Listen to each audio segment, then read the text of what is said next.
Haleluya, haleluya, puji Tuhan.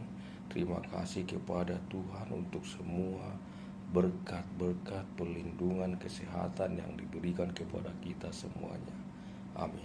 Firman Tuhan untuk kita tertulis dalam Yohanes pasal 20 ayat 1 sampai ayat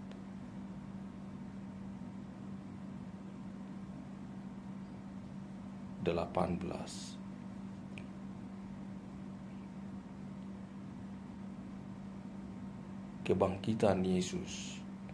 Pada hari pertama minggu itu pagi-pagi, benar ketika hari masih gelap, pergilah Maria Magdalena ke kubur itu, dan ia melihat bahwa batu telah diambil dari kubur.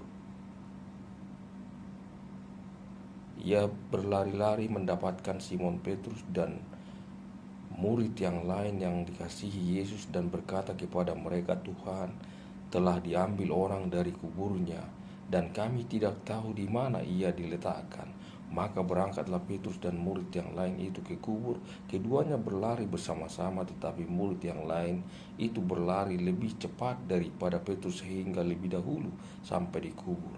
Ia menjenguk ke dalam dan melihat kain kapan terletak di tanah, akan tetapi ia tidak masuk ke dalam.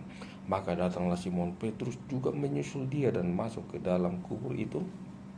Ia melihat kain kapan terletak di tanah, sedangkan peluh yang tadinya ada di kepala Yesus tidak terletak dekat kain kapan itu, tetapi agak di samping di tempat yang lain dan sudah tergulung.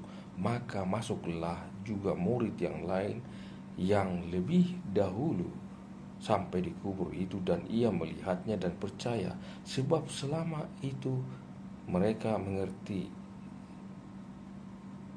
belum mengerti isi kitab suci yang mengatakan bahwa ia harus bangkit dari antara orang mati. Lalu pulanglah kedua murid itu ke rumah. Yesus menampakkan diri kepada Maria Magdalena, tetapi Maria berdiri dekat kubur itu dan menangis. Sambil menangis ia menjenguk ke dalam kubur itu, dan tampaklah olehnya dua orang malaikat berpakaian putih, yang seorang duduk di sebelah kepala dan yang lain di sebelah kaki di tempat mayat Yesus terbaring. Kata malaikat-malaikat itu kepadanya, "Ibu, mengapa engkau menangis?"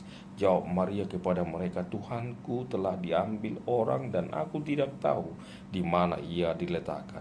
Sesudah berkata demikian, ia menoleh ke belakang dan melihat Yesus berdiri di situ, tetapi ia tidak tahu